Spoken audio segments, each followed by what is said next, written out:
Bum, bum, bum, bum, bum, bum, bum, bum, bum, bum, bum, bum, bum, bum, bum. Hey Star Wars fans, it's your friend Dominic Tringali again with Build the Millennium Falcon.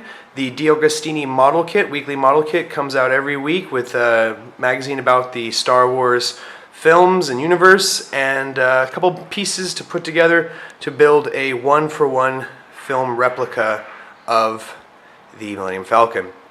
So this is issue 25, and because of an arrangement I have with my local news agent, which is shout out to Agenda Books, I get every 25th issue I get free, so I end up getting 4 issues. So there's no change in how much I've spent so far on this model kit, so it's still €256 and 27 cents. I haven't spent any more money on this issue.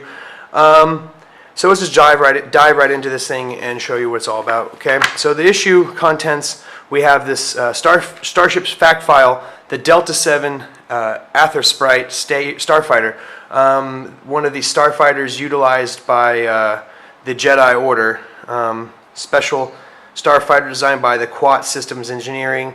Yeah, it was I liked this particular fighter.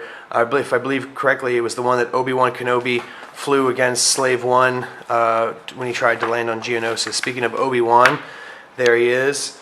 And also they have these headpieces, and I'm wondering if that's some sort of Jedi thing or if that's just the pilot neural interface. I'm just wondering about that one. They didn't really explain that in the write-up here, but they did talk about like its limited range and how it needed a docking ring to actually achieve hyperdrive, which I thought was cool. It definitely explained like how you could have smaller, inexpensive fighters that could get that range. And then we go to the planet Lothal. This is the Guide to the Galaxy article. I guess Lothal has 2 moons. That's weird. They didn't say how long the orbital periods are. Could have came up with something, I guess, but they didn't want to go against canon, and that hasn't been established yet, I guess. So I guess this is from the TV show Star Wars Rebels, another one of those TV shows I haven't started watching yet. Hopefully I'll get to gorge myself on some television over the summer break, so that'll be good.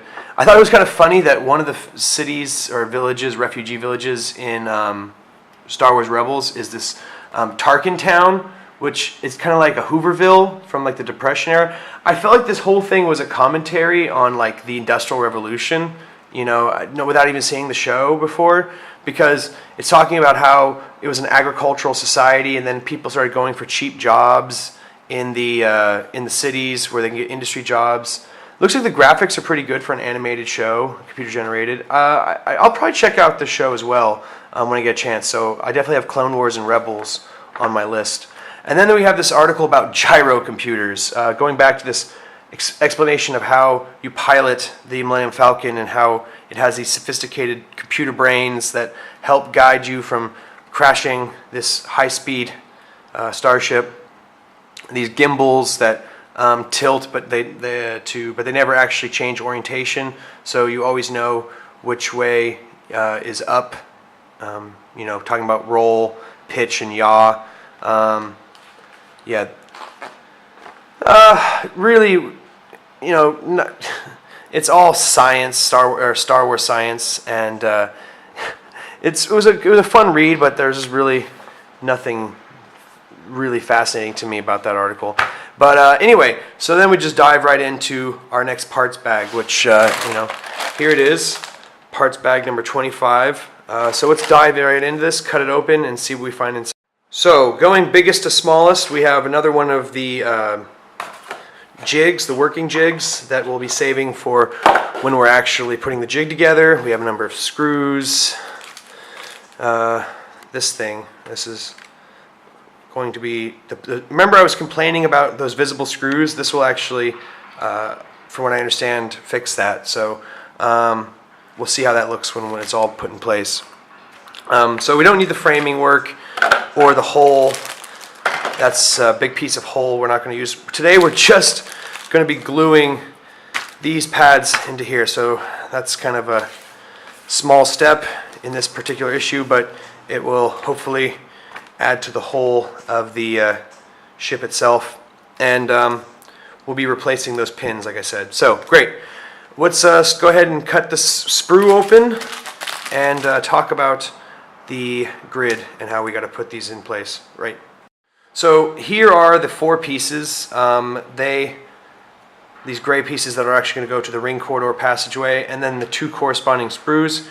Each sprue has numbers that correspond to where they go on these gray pieces. So I'm just going to go ahead and trim all these out and then glue them into place, and if I encounter any problems along the way, I'll hopefully be able to give you some advice. Great, so let's check that out. So once the sprues are all cut out and glued into place, this is what they look like, and quite an improvement. The next step is to take this guy right here and take this guy right here and take out those screws from the main hole. And yeah, so let me start ahead on that process. The next step is to take these fixing studs and remove the screws from the inside of the main hold that I built way back in issue 11 or 12 or 13 or something like that. So I'll pull out my main hold. So the 2 screws that were here and here were moved. To get your screwdriver down to the bottom one, they recommend you do this little trick, and it worked really well. So feeding it right through this doorway. So the next step is to take this bag of fixing studs and trim them up to go ahead and slide into place right where those holes once were. So I'll go ahead and do that and show you what it looks like once the fixing studs are in. So the fixing studs now are in place and it looks a lot better. To be honest with you, I have no idea why they didn't just give you the fixing studs in the first place before you'd put these in, because that would have made a lot more sense. Damn it. So I guess if you're buying these issues in bulk, don't put this in until you've had the fixing studs in place. And actually just don't even build this in issue 11 until you get the fixing studs in 25, and then just put the damn thing together right in the first place. So that brings issue 25 to a close. I have put the fixing studs in place, and I've completed putting all this padding on these gray pieces. Issue 26, I'll be getting more framing, another piece of jig, which I think I'll finally be putting the jig together, another piece of exterior hull, and looks like an actual piece of ribbing. So I assume in the future I'll be actually doing some framing as well, maybe issue 27. And it looks like these pieces are going to be the corridor pieces that I need for the components I assembled today. So guys, no question that I could come up with for the day, but I really hope that you can show your respect for the show by clicking the subscribe button, show the channel some love by clicking the like button.